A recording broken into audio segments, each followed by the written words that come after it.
I never expected a routine morning shift to destroy everything I thought I knew about my life. I'm Dr. Olivia Carter, an internist at Briarwood Medical Center where secrets walk in quietly and explode without warning. My patient that day was Elliot Grant, the reclusive tech billionaire whose silence was as famous as his inventions. I had examined CEOs, senators, even celebrities, but none of them ever made my blood run cold the way he did. It happened the moment he rolled up his sleeve. There, on the inside of his wrist was a tattoo, two interlocking circles, faded with time. The exact same tattoo my mother has hidden for 30 years. My breath caught. My voice broke into a whisper I couldn't stop. "Sir, my mother has a tattoo just like yours." Elliot froze, then fell to his knees in front of me. And in that instant, my entire world cracked open. For a moment, I thought I was dreaming. Billionaires don't fall to their knees, not in movies, not in real life. And definitely not in a sterile examination room with a beeping heart monitor and a wall full of anatomy charts. But Elliot Grant, worth over $20 billion, was kneeling right in front of me. His hands trembled as he looked up at me, breath unsteady. "Say it again," he whispered. "Please, say it again." I swallowed hard, my throat tightening. I said, "My mother has a tattoo just like yours." A sharp, wounded sound escaped him. Not pain, something deeper. Something like recognition. He lifted his wrist and stared at the interlocking rings as if seeing them for the first time in decades. "Rebecca," he breathed. "Oh God, Rebecca. I'm also pretty. It in true more in the medius." My stomach dropped. "Rebecca Carter? You know her?" He shut his eyes, and when he opened them again, tears had already gathered. "Know her?" His voice cracked. "I spent half my life regretting losing her." The room tilted slightly. I gripped the counter behind me. "What are you talking about? My mother never told me any of this." He reached up, placing a shaking hand on my wrist, not to hold me, but as if he needed something to anchor himself. "Olivia, how old are you?" 31. His face collapsed. A man's whole soul breaking in real time. 31. He repeated breathlessly. "The same year she disappeared from my life." I felt heat rushing through my chest. A mixture of fear, confusion, and anger I didn't understand yet. "Mr. Grant, you're scaring me. You need to sit down." But he didn't move. Instead, Elliot clasped both my hands in his like a man drowning, reaching for air. "Listen to me," he pleaded. "I didn't know she had a daughter. I didn't know she had you." My pulse hammered painfully. Why would that matter? He looked at me not like a patient looking at his doctor, not like a billionaire looking at a stranger, but like a father staring at a truth he never allowed himself to imagine. "Because," he whispered, "if your mother is Rebecca, then you are—" His voice broke. "You might be my daughter." I jerked back, almost knocking over the blood pressure cart. No, you can't just say something like that." But he wasn't backing down. His voice was desperate, raw, almost childlike in its vulnerability. "Let me see her," he begged. "Please. I need to talk to Rebecca. I need to explain everything." My heart pounded so loudly it drowned out the monitors. Because a terrible, impossible thought had just lodged itself in my chest. What if he was telling the truth? I don't remember driving home. I don't remember grabbing my keys, my coat, or even telling the hospital I was stepping out. All I remember is Elliot's last sentence echoing in my skull. "You might be my daughter." The words clung to me like smoke, thick and choking. My mother was folding laundry when I burst through the apartment door. "Mom," I gasped. "We need to talk." She looked up casually until she saw the trembling in my hands. "Olivia? Honey, what happened? Did something go wrong at work?" I didn't answer. I reached for her wrist, for the tattoo, for the truth. She jerked back instantly, clutching her arm to her chest. "Don't," she snapped, so sharp it cut the air. "Don't touch that." My heart twisted. "Mom, why do you have that tattoo? What does it mean? Who gave it to you?" Her face drained of color. "Olivia, no. Please don't go there." But it was too late. A knock thundered on our front door. My mother froze like prey, sensing a predator. I opened it. Elliot Grant stood in the hallway. No bodyguards. No chauffeur. Just a billionaire with eyes rimmed red, breathing like he'd run miles just to get here. "Rebecca," he whispered. My mother staggered back as if she'd been shot. "No," she choked. No, you can't be here. Get out." "Rebecca, please, get out!" she screamed, voice breaking violently. "You ruined me once. You will not ruin my daughter." I spun toward her. "Mom, what is going on?" But she was shaking uncontrollably, tears streaming down her cheeks as she pointed at Elliot like he was a ghost. "You don't understand," she sobbed. "He left me. He abandoned me. His family, his people forced me out of his life. They threatened me, Liv. They threatened us. I ran because I had no choice." Elliot stepped inside, hands raised like a man walking through fire. "Rebecca, I didn't know," he pleaded. "I swear to you, I didn't know they sent people. I was young. I was stupid. I listened to my father and I lost everything." "Liar," she cried. "You let them take our child away." My chest tightened so hard I could barely breathe. "Our child?" I croaked. Mom covered her mouth. Elliot looked at me with hollow, broken eyes. "I never knew you existed," he whispered. "Rebecca never told me she was pregnant. If I had known, I would have moved heaven and earth to find you." Silence drowned the room. Then my mother collapsed onto the couch, sobbing into her hands. And I stood between them, between past betrayal and present desperation, realizing my entire life had just split into before and after. Because the truth was no longer avoidable. My mother had been hiding a father. And now he was standing in my living room. For the next 2 days, the apartment felt like a pressure cooker ready to explode. My mother refused to leave her room. I refused to sleep. And Elliot Grant refused to disappear. He came back the very next morning. I heard the knock while pouring coffee, and my entire body stiffened. I opened the door just a crack. Elliot stood there, soaked from the rain, holding a bouquet of white lilies, my mother's favorite. "Is she here?" he asked softly. "Please, Olivia, let me apologize." I stepped outside, closing the door behind me. "Mr. Grant, you need to stop coming here," I said firmly. "My mother's not ready." "I know she hates me," he murmured. "She has every right to. But I need her to know the truth. I didn't choose to leave her. My family—" I cut him off. "Even if that's true, it doesn't fix the 30 years she spent alone." He bowed his head, rain dripping from his white hair. "I know. That's why I'm here." He handed me the lilies and an envelope. "Give these to her," he whispered. "Tell her I'm sorry." I was about to refuse, but something in his face, exhaustion, regret, love that had aged instead of dying, softened me. "I'll try," I said quietly. When I brought the flowers into the apartment, my mother didn't even look at them. "Throw them away," she muttered, wiping her tears. "I don't need his pity." But she didn't stop me from placing them gently on the counter. The next afternoon, Elliot returned again. Then again, each time with letters, flowers, or a quiet request for a second chance. Each time, my mother refused to see him. And each time, Elliot's visits grew longer and more noticeable. The neighbors whispered. People stared from their windows. Phones came out. Cameras clicked. I should have realized what was coming. By the end of the week, it was everywhere. Elliot Grant seen visiting rundown apartment in Eastbrook. Secret family? Billionaire spotted leaving building 3 times in 1 week. Who is the woman he keeps bringing flowers to? Then, the headline that changed everything. Does Elliot Grant have a hidden daughter? My hospital locker was stuffed with printed articles. Colleagues whispered the moment I walked by. Some stared like I was contagious. Others like I was famous. But the worst came when I stepped outside toward the parking lot. A swarm of reporters descended like vultures. "Dr. Carter, are you his love child? Are you after his money? Did your mother hide you on purpose? Are you ready to claim the Grant empire?" Microphones hit my face. Hands grabbed my coat. Camera flashes burned my vision. I shoved past them, heart pounding, ears ringing. When I finally reached my car, my hands trembled so badly I dropped the keys twice. I wasn't ready for this. My mother wasn't ready for this. And for the first time, I felt a spark of anger toward Elliot. Because his attempts to fix the past had just ruined our present. And something told me the worst was still coming. I tried to avoid the news for days, but it didn't matter. Elliot's face, my face in male form, almost was everywhere. And then the breaking headline hit. Billionaire Elliot Grant hospitalized after cardiac episode. My breath vanished. I dropped the coffee mug in my kitchen. It shattered across the tiles. He was at St. Augustine Medical Center, the sister hospital to mine.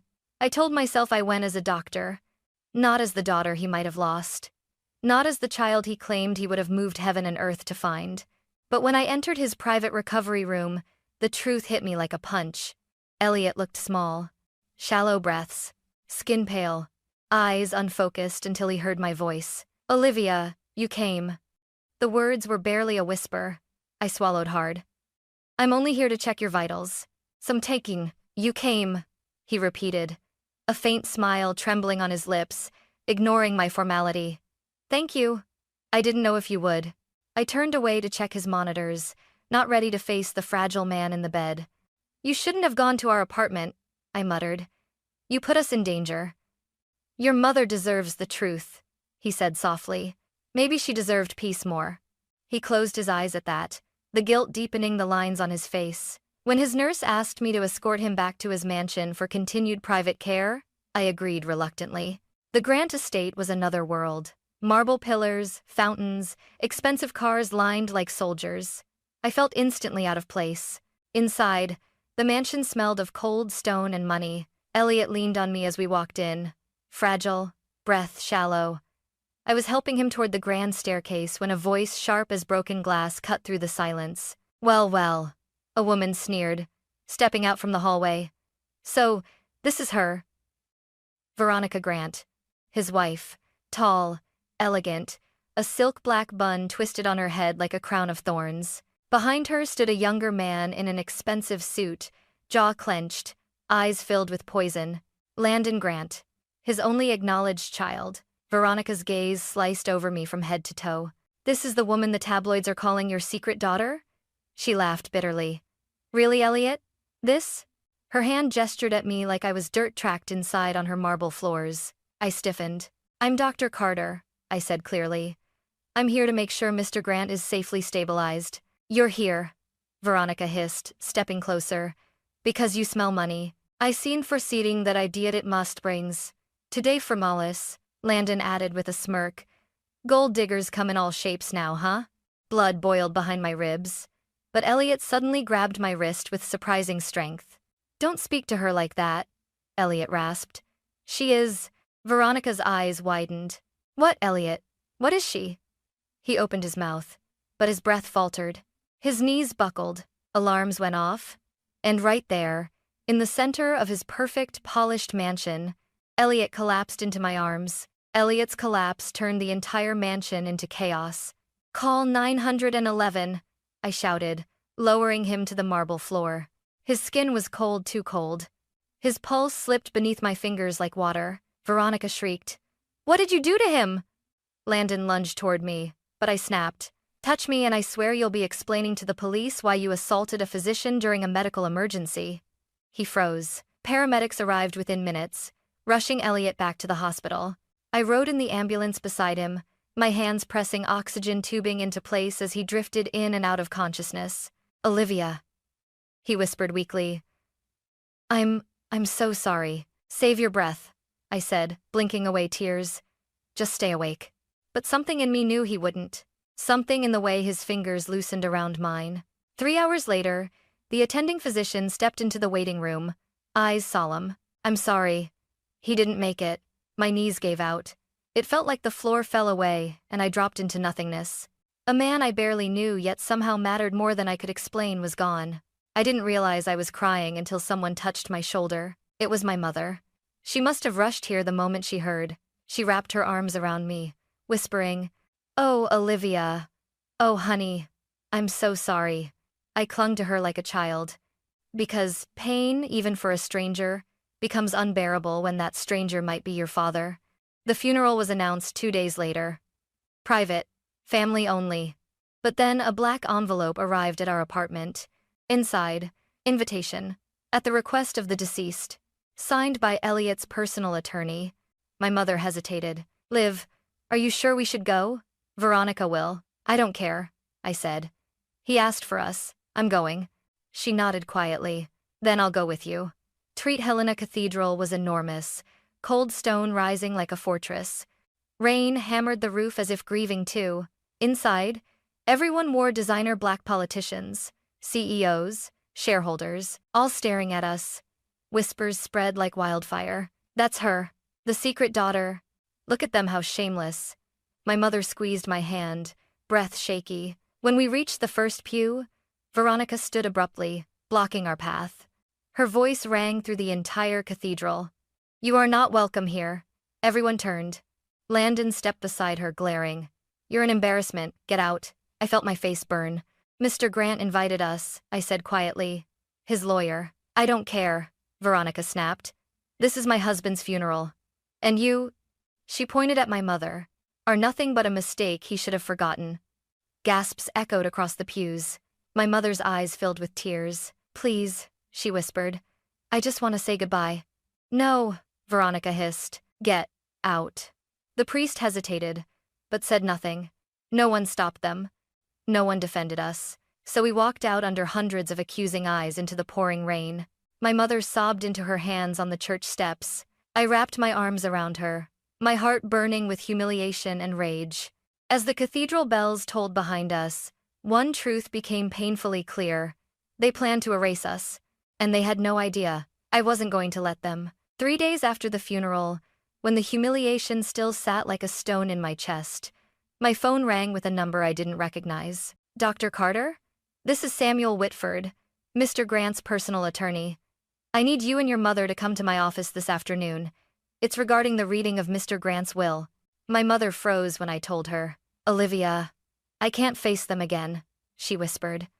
"Not after what they did at the cathedral." I took her hands gently. "They don't get to decide where we belong, Mom. Not today."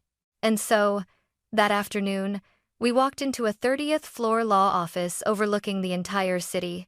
2 women in simple black clothes, surrounded by glass, steel, and power. Inside the conference room sat the people I least wanted to see. Veronica Grant. Cold, rigid, a storm in designer heels. Landon Grant. Smirking like a man about to win a game he'd rigged himself. Their eyes narrowed the moment we stepped in. "Well," Veronica said, her lips curling. "The strays have arrived." My mother stiffened. I squeezed her hand. Before anyone could speak further, Attorney Whitford entered with a thick sealed folder. "Everyone, thank you for coming. Today, as executor of Mr. Elliot Grant's estate, I will read his final will." Veronica flipped her hair confidently. "Let's get this over with. I already know what belongs to me." Whitford adjusted his glasses. "I must remind everyone to remain silent until I finish reading."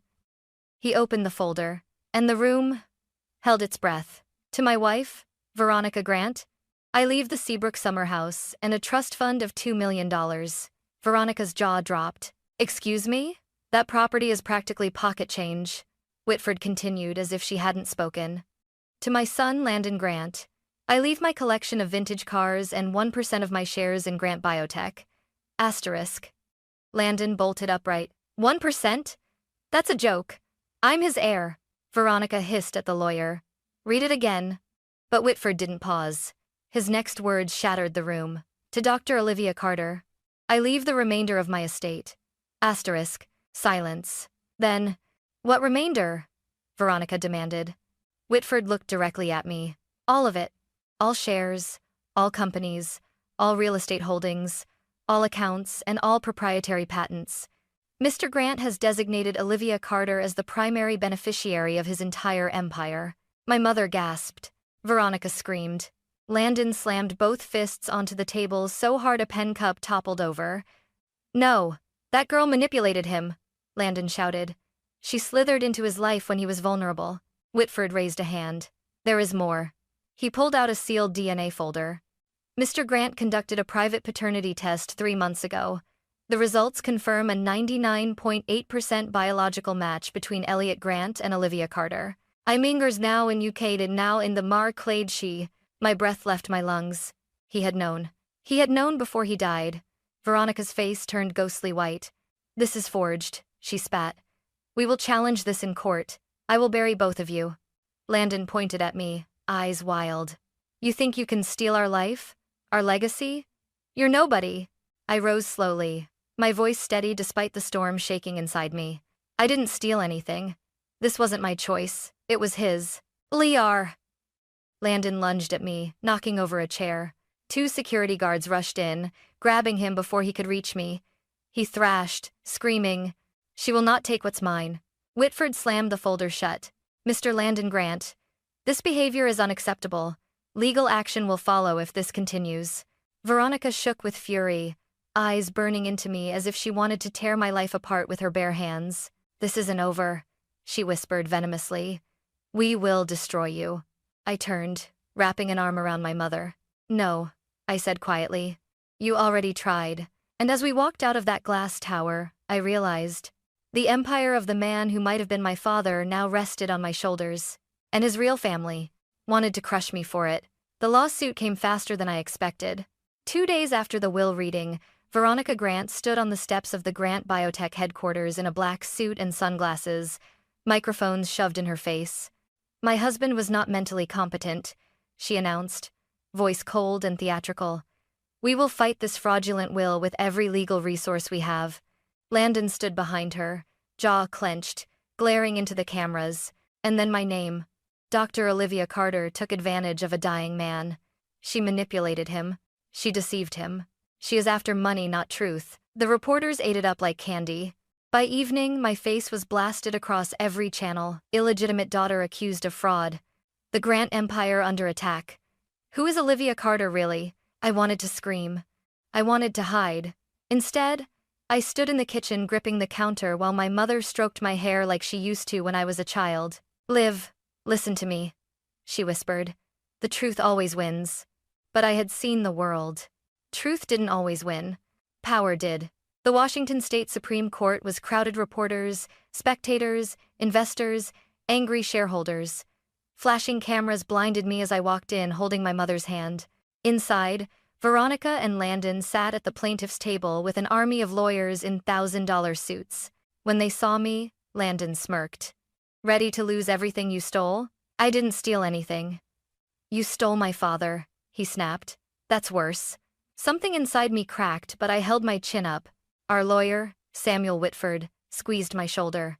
We have the truth. They have noise. Stay calm. The judge entered. All rise. My heartbeat thundered as the trial began.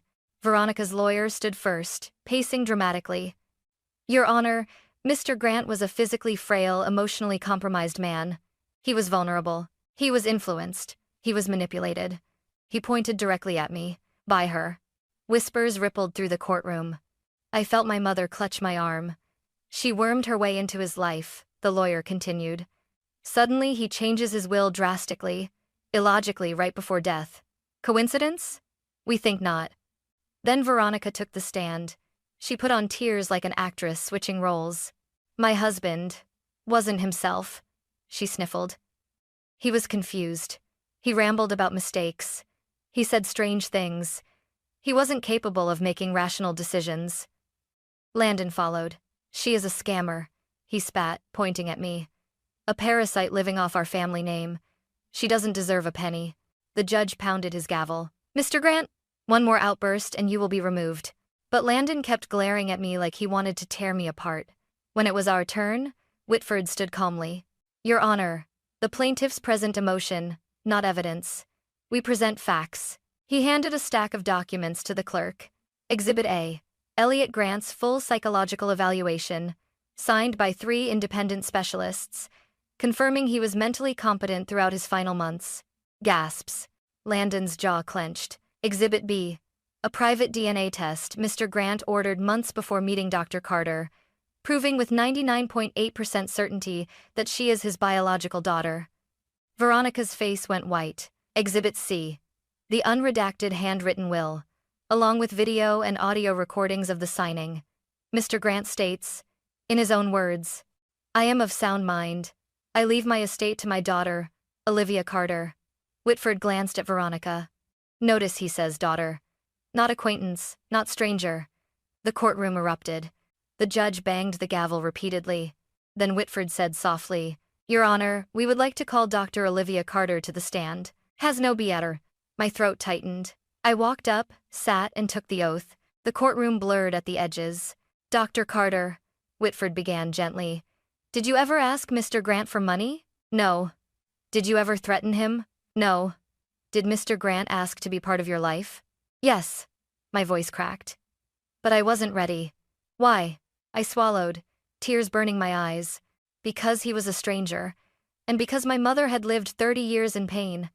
I didn't want to open that wound again. Whitford nodded. Last question, did you love him? The courtroom held its breath. I looked down at my trembling hands. Finally, I whispered. I didn't know him long. But yes, I think I did. My mother sobbed quietly behind me. Something shifted in the room. Even the judge softened. When Veronica's lawyer cross-examined me, he sneered. Admit it, you wanted his empire. Before I could respond, Landon shot up, red with rage. She's lying, he roared, lunging toward me. She'll burn before she touches what's mine.